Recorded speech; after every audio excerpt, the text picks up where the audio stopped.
Hello everyone, and welcome to the fifth and final game of the Furor Teutonicus that was played in February. As a reminder, it's a 2-day event. More details you can find in the description below. This round we're going against Crazy Nomad, a Bakunin player, which won't be playing guided, which, is already a great start for me, and I was really happy to finally get a change of pace after playing two Bakunins in a row. Crazy Nomad, for those that you don't know, is a member from a German community that has his own channel that he's doing content battle reports, but however those are in German language. We actually met at TTS some time ago, and my opponent remembered the game as opposed to me not remembering the game, and we had some talk, and it was cool to be memorized. But basically, very great guy, a really fun game all in all. But he's running Bakunin, and from what I talk with him, he's a more regular player and just getting his foot into Bakunin. And at that point, both of us were, well, 3-1, because I presume you already watched the videos and know that I basically lost to Vera. If you didn't, well, check out the previous game, and next time try to watch all of them in the order. Anyhow, let's just get into the actual gameplay, right? We're playing against Bakunin, so by modus operandi, we have to take the Catalyst with Kamau, Sniper, and Kamau, Harry, well, Fire Team. So basically, this is a fourth game of the Gather, so if you want to get more details about this list, please check out the previous videos. Well, definitely the game 2 and 3, I'm going more into details about my particular list, so this time I will just skip it right again, so I'm not going to repeat myself. However, let's just get into the list for my opponent. This is again Bakunin list that doesn't run the guided missile launcher package. And to get this out of the way, I think that you can actually create powerful lists in Bakunin that don't run the guided package, but I would say they are mostly based either on a full pure Riot Galcore or on basically the nuns, the Observance Fire Team, or whatever it's called. But anyways, either those two, I think, can run a really great game of Bakunin, or maybe some sort of camo spam. However, what this list it isn't neither of them, and I think this is, well, a good attempt at the list, but doesn't really work in practice. We have the Moderator Lieutenant, Moderator Paramedic, then we have Zoe and the Pywell for the fire team, and we have the Riot Girl with a missile launcher. This is a fire team that basically skips on the decoy moderator, and as opposed to running Pywell solo, just runs the Pywell into the fire team. This provides you with a linked combi rifle, linked pitchers, and generally an engineer next to it. Basically, you know the drill. Then we have some interesting pieces. We have the Taskmaster with HMG, Mine Layer profile, plus Zelen Krieger and the Moloch. And those guys create a fire team Harris, actually. And because the Taskmaster with the Morlocks makes them regular, this is a rather efficient fire team for what you pay. Because you pay less than 70 points, get a fire team with a, well, okay gunfighter. He's not great, he's not terrible, he's a best 5 HMG with like high armor 2 wounds, so it's okay. And then you have access to smoke grenades, but importantly, you have Pulsar and the chain rifle to attack either into BTS or into armor, and you have extra heavy pistol plus some CC capabilities. So this fire team is like a good fire team Harris for the cost you basically pay. Then we have the Chimera, which as usual is the star of the Bakunin show, but then we have some questionable pieces, right? We have the Zelen Krieger, which is like okay, but then we're running a Stigmaton, and I personally am really not a fan of Stigmatons. Well, basically the heavy flamethrower plus 1 burst is cool, but the heavy rocket launcher with extra burst, I mean, I know it costs 58 points, but still it's, well, it doesn't shoot good. I don't really know what it's supposed to do. It's a hacker, I know, it's a hacker, but you can get cheaper hackers, I would say. I'm not really a fan of Stigmaton. I know that some players like Lobo are having good success with a Stigmaton, and, well, generally they are supported by GML package where you can fork with it. And again, this isn't like guided missile launcher package, that's good, but Stigmaton without guided missile launcher, it's like really not that great, which basically would translate to me not playing Stigmaton like ever. Then you have two zeros. One of them is a forward observer, one of them is a killer hacker. Those pieces are okay. Then we have the flash post to round up the list. So this basically means that we have two specialists and two attack pieces in the form of Stigmaton and in form of the Taskmaster. Then we have access to 2 smoke grenades, and then the Chimera with the Eclipse grenades. So all in all, this is like a decent list basically, but it's not really well. Basically, it doesn't perform well in any particular way. And I think in Infinity and 4 particularly, you have to excel at something for your list to be good. And as you will see in our particular game, in what ended up happening is that my opponent basically fall really flat of just attacking into my castle. This basically ended up what happened. So running a lieutenant role, I'm winning the lieutenant role. I decide to go second and make my deployment deploy first on some side, and my opponent, for some consideration, decides to go first. First of all, I'm not really convinced by this choice, particularly because one, you're playing capture and protect, and this is very important to go second, because if you want to go fast, you really need a way to steal the beacon as soon as possible, either with a cheap biker or like impersonation model or a camo marker that starts next to the beacon like Uxia, and then play off this advantage. Or just play for a tie, basically, and try to kill your opponent as quickly as possible. Because it's extremely trivial for your opponent to deny you the beacon if you're running fast. And for example, you're running fast, you take this beacon, you run this way, and you run out of orders in the midfield, it's super easy for your opponent to just kill you off and deny you the points there. So, second of all, you're playing against Varuna, and I know this table is quite open, but you're really worried about Varuna Alpha Strike into Bakunin? Well, maybe this sort of Bakunin, but all in all, I think my opponent would be safe to just go second, hard second, and defend from there. Anyways, this ended up what happened. My opponent is deploying first, going first. We have a flash pulse bot here, flash pulse bot hit here. Then the riot girl is deployed here in this position, and she has a really long fire lane there, and she has a fire lane here, so she's in a rather decent spot. If I had this side, I would definitely put the Kamau here, because those are very long range gunfights that she's going to take. Then the fire team of the Taskmaster plus the Morlocks and Zellenkrieger are located here in the middle. So the middle is an okay spot because you can gravitate either to this side or this side, and that's fine. However, what I don't think is fine is if you're going fast and you have an HMG model, especially that not a super crazy good HMG, I don't really feel you should ever deploy those models on the rooftops. This basically comes from the fact that if this Taskmaster wants to get down from the building, because he has a fat base and he can't really crawl down from the stairs, he always has to stand up. So he would either have to go here and then cautious move or dodge down, or he would have to basically jump off the building here or here. This basically means that once he stands up from prone, he can be shot from some places basically. I'm not really sure. I don't really remember whether there are many pieces, like many spots from I can shoot him, but definitely like from rooftops if I have infiltrating sniper.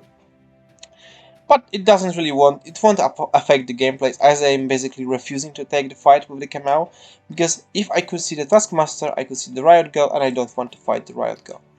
The reserve pieces for my opponent will be the Uber Command that is going to drop here, and the Stigmaton that's going to drop here.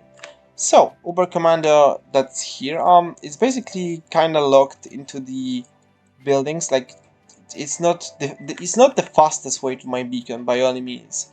So, not really convinced by the position of the Uberfall commander there, and the Stigmaton deployed here, as you will later see down the gameplay, is basically the biggest mistake my opponent makes in this game, which basically means that the Stigmaton, even though it's like not really liked profile by me, it will basically be irrelevant for the entirety of the game. But I have to say to my opponent that this wasn't really a welcoming table for this particular matchup and for Stigmaton in particular. So, my deployments. How I can counter the deployment. So again, as I said, Riot Girl's here, she has a line here, she has a line here.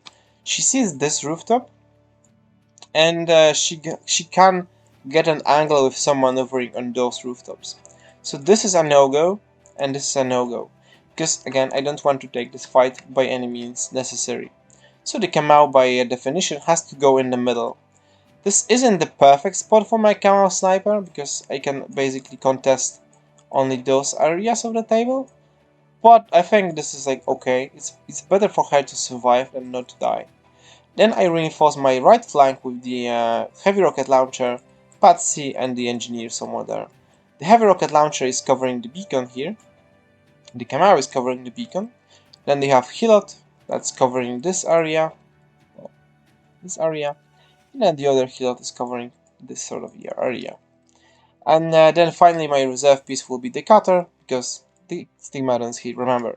So if the stigmaton decides to go this way, she has to contend with the Camaro sniper and the cutter, which is laid in for a trap for the stigmaton.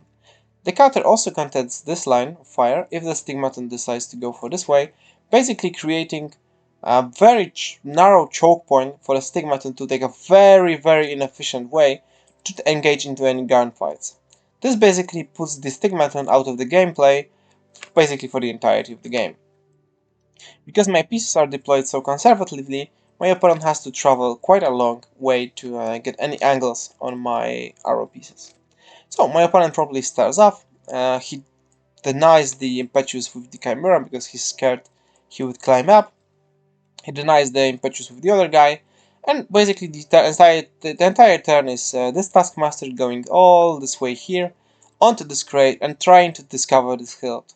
My opponent I decline an arrow, Taskmaster fails the discover, and he basically stops here, because if he goes any further, he will take the gunfight against the Kamau and the Hilt at the same time, which is a very risky position for a Taskmaster to be in. I'm waiting patiently for the cutter to get a shot at the Taskmaster, but my opponent refuses to go any further. Then the Stigmaton goes all the way here, tries to get an angle on the Helot, rolls a discover, I decline to do anything, the Helot is failed to discover, and at this point my opponent gets a cold feet. He has some oils left in his tank, but he doesn't want to force me into revealing the health. He doesn't want to take those risks, so he decides to basically waste the rest of the turn by repositioning his stuff. Stigmaton walked here, then Stigmaton just goes back, Master is left here, and yeah, that's basically it. This is all my opponent does in the first turn, which is a horrible first turn, basically. We talked after the game what was the play for my opponent, and for me it was quite clear that the play was to separate the Pyrewall from the fire team, walk him all the way here, and then basically use the sensor because he can slice the pie to see this guy but not him, and then discover the hilt with the Pyrewall, and then shoot him with the Master.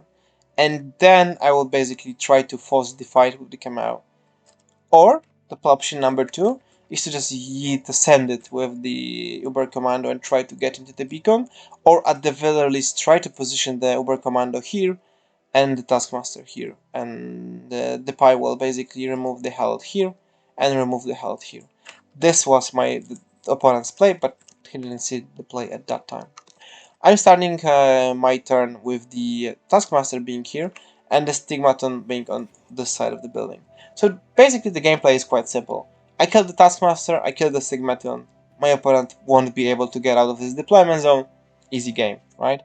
I have a cutter, I have a camo state tag that's really fast, the mine is not a problem, I can always remove the pictures because my opponent only has the pictures on Pywall. As soon as I get them, I can basically take the fight, run with the beacon back to my deployment zone and take a win. So this is what I have to do. I open up with the tag, the cutter moves all the way here, takes the fight against the Taskmaster and fails to kill him. I put a wound on him, he guts. Then I have to use the Harris team that's located here. I move all the way here, and with a combination of basically crawling, I then cautious move onto the top of the building to get the Taskmaster out of cover, and there's a camo marker here. I was quite convinced that this is a zero hacker, so I was trying to bait out my opponent into declaring Oblivion into my patsy, because I'm reinforcing myself as Zulu Cobra Killer hacker. But this isn't actually a hacker, it doesn't do anything. The camera with the heavy rocket launcher takes the fight into out of cover guy and basically deletes it. I try to take a fight into the Zelen Trigger, but it dodges. I then move up here and use Patsy with a combination of Discover Shoot to kill the Zeros here. Zero here, Taskmaster here. I then tried to take the fight against the Stigmaton with the rocket launcher for like 2 or 3 hours, but I don't have enough power in my gun to basically crack the Stigmaton, so it basically gets away to heavy cover. So this, and then I reposition the health somewhat, and we end up the turn with the cutter being left out here. So my opponent has basically turned to, again, the Halot, well, the Camel rocket launcher kills this guy. Okay, so turn 2, oops, sorry. Turn 2, my opponent, if I remember correctly, finally sees the play with the Pywell. The Pywell shoots a pitcher here and a pitcher here. Fails to land this one, but lands this one to protect the objective. Then the Pywell moves here, kills this Helot, and then basically moves into this position. Then the other zeros, well, the Chimera finally climbs up into the building. So the Pywell is here, the Chimera is here. And then basically there's like weird interaction of this Zelen Krieger throwing a smoke to block the cutter, and then trying to sneak up onto my fire team to engage the rocket launcher guy. But I have a zone of control dodge, I pass, I retreat into the doorway, and then the Zelen Krieger is like left here out in the open for no apparent reason. That is my turn too. First order, Tech B shoots into Zelen Krieger, kills him. And then I have to make the play for the beacon. I don't care about the Pywell, Pywell is out of repeat pitches. Pywell won't be going anywhere because the Kamau is protecting it. The Taskmaster is dead. Stigmaton is still out of the business because it's still hiding in this position. Oh wait, no, the Stigmaton actually moves from here to here. So turn 2 basically killing one Herald and repositioning. Not really an active turn for my opponent. And it's turn 2 for me. I activate the cutter, I move here to take the gunfight against the Riot Girl through the saturation zone. It takes me like 2 orders to put a 1 wound onto her, but she gasses prone, so she's no longer visible. Yeah, and then the cutter basically makes a run for the objective. Sorry. So, the cutter against the Riot Girl. Stigmaton is actually located here. And then the cutter basically, after removing the Riot Girl, I move the cutter here, ignoring the Zelen Krieger. I shoot the repeater once, and then I shoot the Stigmaton with one full burst, put it down into unconscious, but I don't really want to finish it off because I have retro engineering for my engineer. I move the cutter here, I take the beacon, and I start running away. At the same time, I'm coordinating my fire team Harris, that's here, into the middle, so I can secure the retro engineering. And by the end of the turn, cutter retreats here. The engineer with linked Gizmo kit shoots at the Stigmaton and completes the classified objective, and it's all up to my opponent's turn, final turn.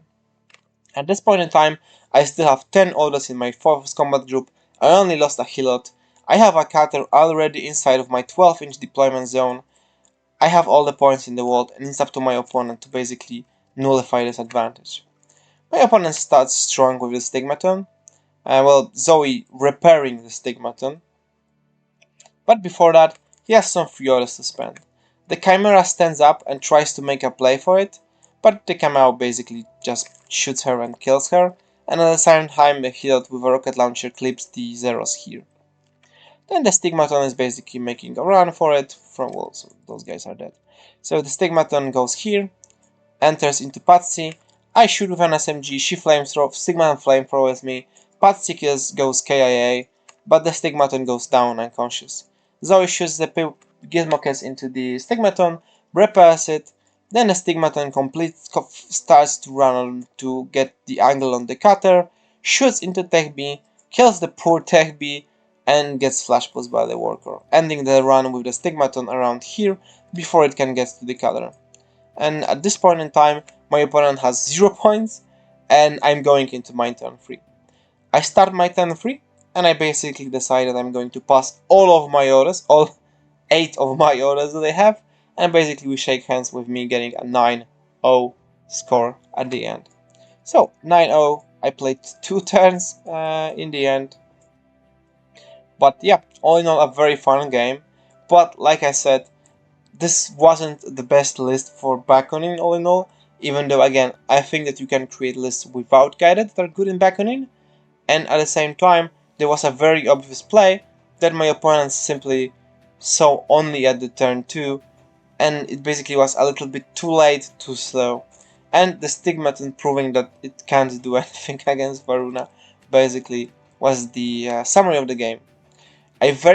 So in the end I ended up 4th with 4 victories, 1 loss, 21 tournament points. This basically meant that I ended up 4th after Jesus, who had a draw, which was unsatisfactory for me. I was, well, somewhat disappointed, but again, if you're playing against the world champion, you get to expect to win sometimes, to lose sometimes. At this point, I'm like 1-1 versus Varan, so kinda good score. Anyway, thanks very much for watching. I hope you enjoyed the battle report. Even though it might sound a little bit dizzy, it's because I am a bit dizzy. Well, from tiredness, not from anything else. But anyways, thanks very much for watching, guys, and I see you in the next one. Cheers, bye.